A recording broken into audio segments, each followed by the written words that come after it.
We are in the throes of a federal election campaign, depending on when you're watching this, so it's all happening in Cairns at the moment. The other exciting thing, I think, is the tourism industry certainly seems to be starting to fire up again. We just had a very, very big Easter long weekend, so there's lots to talk about.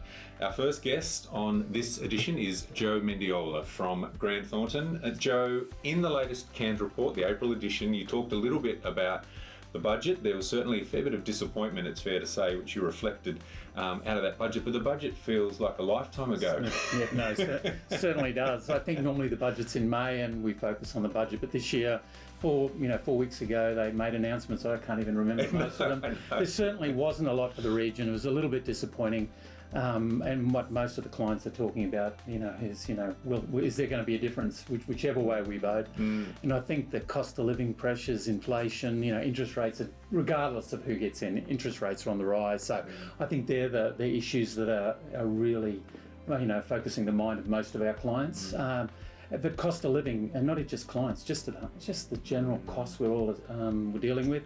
And I think the wages pressure's coming, I've no doubt. Yes. What about at Grant Thornton, another issue that we have touched on over time since launching Cairns Report over 12 months ago, but it just continues to seem to spike, is this issue of staff shortages, and I'm sure you also have to deal with people working from home. Actually, it's funny, we're actually doing that right at this moment. We're recruiting for next March. Wow. Put it in perspective, when I started 30 years ago, we were recruiting in August, September to start in January. Yes. We're already recruiting. The number of applicants is less than it's probably ever been. And I hear that across all sectors. There's no doubt, the skills shortage is real. I think we're probably a little bit better off than maybe Sydney, Melbourne, etc., but we're still feeling it as well. And I think, again, the wages pressure will require us to pay people more. There's going to be an embedded cost, and I think that flows all the way down. So, skills shortage, you hear it in the construction sector, the tourism sector. As you say, Cairns was flat out over Easter. People were everywhere, but there was still staff shortages everywhere.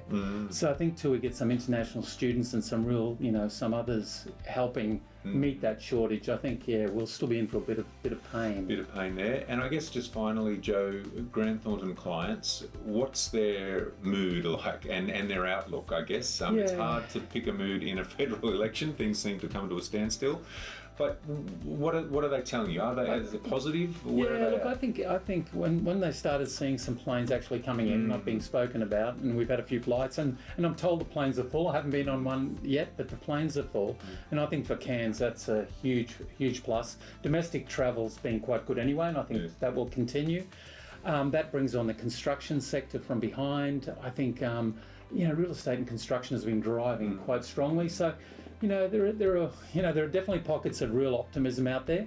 But I think till the election's bedded down, we get a bit more feel about interest rates and inflation. I think we still got to tread a bit carefully. But generally, there is a little bit of underlying optimism, which is good. It would be nice to get the election campaign out of the way. I can say that. You probably can't. But anyway, Joe from Grant Thornton, fantastic insights.